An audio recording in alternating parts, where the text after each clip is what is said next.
Hi dears, welcome back to Nurture Talks. ഇന്ന് നമുക്ക് mixie എങ്ങനെ നന്നായിട്ട് ക്ലീൻ ചെയ്തെടുക്കാൻ നോക്കാം. എത്ര അഴുക്ക് പിടിച്ച മിക്സി ആണെങ്കിലും 20 മിനിറ്റ് കൊണ്ട് പുതുപുത്തൻ പോലെ ആക്കി എടുക്കാൻ പറ്റും. അപ്പോൾ നോക്കാം എങ്ങനെയാണെന്ന്.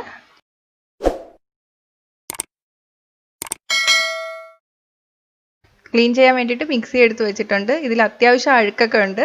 നമുക്ക് എങ്ങനെയാണ് പെട്ടെന്ന് നല്ല വൃത്തിയായിട്ട് ക്ലീൻ ചെയ്തെടുക്കുന്നതെന്ന് നോക്കാം. കഴുകിയെടുക്കാൻ വേണ്ടിയിട്ട് നമുക്കൊരു മിക്സ്ചർ ഉണ്ടാക്കിയെടുക്കാം. അത് വെച്ച് തുടച്ചാൽ മിക്സിയൊക്കെ വെട്ടിത്തിളങ്ങും.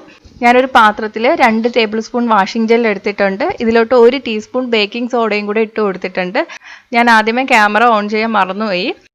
അപ്പോൾ ഇതുണ്ടാക്കാൻ വേണ്ടിയിട്ട് കുറച്ച് വലിയൊരു ബൗൾ എടുക്കുക. ഇനി നമുക്കിതിലോട്ട് 2 ടേബിൾ സ്പൂൺ വിനാഗിരി കൂടി ഒഴിച്ചു കൊടുക്കാം. വിനാഗിരി ഒഴിക്കുമ്പോൾ ഇത് പൊങ്ങി വരും. നന്നായിട്ടൊന്ന് മിക്സ് ചെയ്ത് കൊടുക്കാം. അപ്പോൾ ഇത് വെച്ചിട്ടാണ് നമ്മൾ ഇനി മിക്സി തുടച്ചെടുക്കാൻ പോകുന്നത്. സാധാരണ വാഷിംഗ് ജെൽ ഉപയോഗിച്ചിട്ട് നമുക്ക് മിക്സി ക്ലീൻ ചെയ്തെടുക്കാം. പക്ഷെ അതിനേക്കാളും ഒക്കെ എഫക്റ്റാണ് ഇത് വെച്ചിട്ട് തുടയ്ക്കുമ്പോൾ. നന്നായിട്ട് വെട്ടിത്തിളങ്ങും മിക്സി.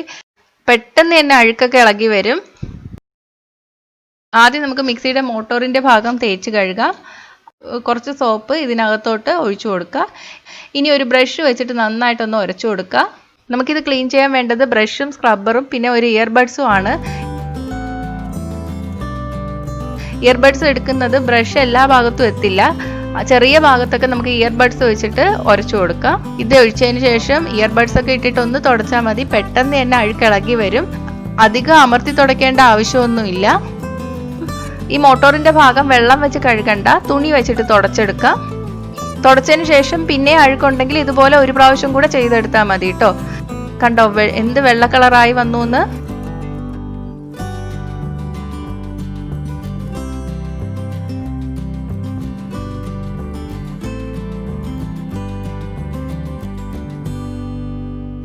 ഇതുപോലെ നമുക്ക് സൈഡും തുടച്ചെടുക്കാം. മെറ്റൽ സ്ക്രബ്ബർ യൂസ് ചെയ്യരുത്.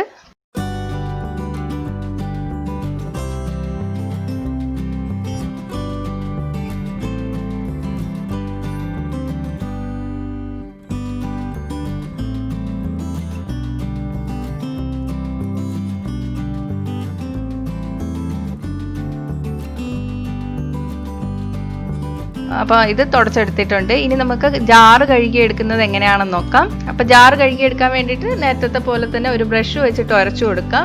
ചിലരൊക്കെ ജാറ് കഴുകുമ്പോൾ അകത്തുള്ള ആ ബ്ലേഡ് ഊരിയെടുത്ത് മാറ്റിയതിന് ശേഷം കഴുകാറുണ്ട്. ഞാൻ പക്ഷെ അങ്ങനെ കഴുകാറില്ല. അതിന് പകരം ഇങ്ങനെ ബ്രഷ് വെച്ചിട്ട് നന്നായിട്ടൊന്ന് ഉരച്ചു കൊടുക്കുക. എല്ലാ സൈഡിലും ആകുന്ന വിധം ഒന്ന് ഉരച്ചു കൊടുക്കുക. പിന്നെ മോട്ടോർ പോലെയല്ല, നമുക്കിത് ജാറ് വെള്ളം വെച്ച് കഴുകിയെടുക്കാം കേട്ടോ.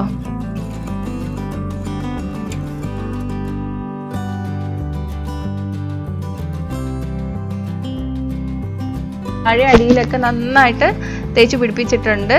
ഇനി നമുക്കിതൊന്ന് കഴുകിയെടുക്കാം. അപ്പോൾ ജാറ് നന്നായിട്ട് കഴുകിയെടുത്തിട്ടുണ്ട്. താഴെയും വെള്ളം ഒഴിച്ചിട്ട് തന്നെയാണ് കേട്ടോ കഴുകിയെടുത്തത്. ഇനി അവിടെ നന്നായിട്ടൊന്ന് തുടച്ചെടുക്കുക. ഒട്ടും വെള്ളം ഇല്ലാതെ തുടച്ചെടുക്കണം. ഇനി നമുക്ക് മൂടി കഴുകിയെടുക്കാം. ചിലരൊക്കെ ജാറ് കഴുകുമ്പോൾ വാഷർ എടുത്ത് മാറ്റിയതിന് ശേഷം കഴുകിയെടുക്കാറുണ്ട്. ഞാൻ അങ്ങനെ ചെയ്യാറില്ല. എപ്പോഴും നമ്മൾ വാഷർ റിമൂവ് ചെയ്തെടുത്താൽ വാഷർ ലൂസായി പോകും. പിന്നെ നമ്മൾ അടയ്ക്കുമ്പോൾ ഇറുകിയിരിക്കില്ല.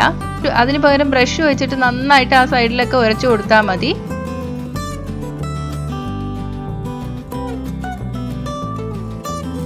എന്നിട്ട് നന്നായിട്ട് കഴുകിയെടുക്കുക. ബ്ലേഡ് ഊരി നമ്മൾ കഴുകിയിട്ടില്ല. അതിന് പകരം നമുക്ക് 1/4 കപ്പ് വെള്ളം ഈ ജാറിലോട്ട് ഒഴിച്ചു കൊടുക്കാം. എന്നിട്ട് അടച്ചു വെച്ചിട്ട് 5 or 6 പ്രാവശ്യം പസ് ബട്ടൺ അമർത്തിയാൽ മതി. നന്നായിട്ട് ക്ലീൻ ആയിട്ട് വരും. കണ്ടോ അഴുക്ക് വന്നത്. ഇനി നമുക്ക് ജാറ് ഒന്നും കൂടി കഴുകിയെടുക്കാം. ഇതുപോലെ തന്നെ എല്ലാം കഴുകിയെടുക്കാം കേട്ടോ. എല്ലാം ക്ലീൻ ചെയ്ത് എടുത്തിട്ടുണ്ട്. കണ്ടോ തിളങ്ങുന്നത് പുതിയതുപോലെ ഇല്ലേ. അപ്പോൾ ഈസി ആയിട്ട് നമുക്ക് തുടച്ചെടുക്കാം. അപ്പോൾ ഈ വീഡിയോ ഇഷ്ടമായെങ്കിൽ ലൈക്കും ഷെയറും ചെയ്യുക. ഇഷ്ടപ്പെട്ടില്ലെങ്കിൽ ഡിസ്ലൈക്കും ചെയ്യുക. കൂടുതൽ വീഡിയോകൾക്കായിട്ട് ചാനൽ ഇതുവരെ സബ്സ്ക്രൈബ് ചെയ്യാത്തവർ സബ്സ്ക്രൈബ് ചെയ്യാൻ മറക്കല്ലേ. അപ്പോൾ അടുത്ത നല്ലൊരു വീഡിയോ ആയിട്ട് കാണാം. ബൈ.